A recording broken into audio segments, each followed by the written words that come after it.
છો જે કંઈ હું જાણ્યું છું મેં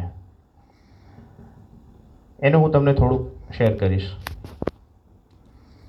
કે જ્યારથી આ એક્ઝામની પ્રિપેરેશન કરવાની સ્ટાર્ટ કરીને ત્યારે પ્રથમ વખત બાબા સાહેબ આંબેડકરે લખેલું બંધારણ મારા હાથમાં આવ્યું હતું. બહુ લેટ આવ્યો, પણ પછી મને એમાં રસ પડ્યો, સારો એવો રસ પડ્યો. મેં વાંચ્યું, બહુ સારી રીતે વાંચ્યું.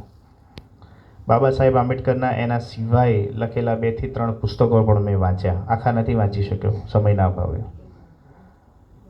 પણ એના ઉપરથી મને એટલી ખબર પડી કે જ્યાં સુધી બંધારણ નહીં હોય ને ત્યાં સુધી એકતા નહીં આવી શકે.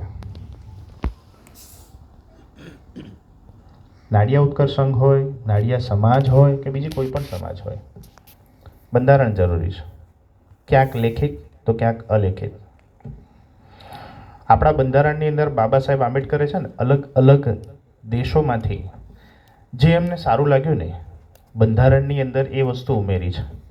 આયર્લેન્ડમાંથી, ઓસ્ટ્રેલિયામાંથી, ઇંગ્લેન્ડમાંથી, અમેરિકામાંથી અલગ અલગ જગ્યાએથી પદ્ધતિઓ એમણે લીધી છે અને પછી એ બંધારણને બનાવ્યું છે. ક્યાંક ઇંગ્લેન્ડ જેવા દેશની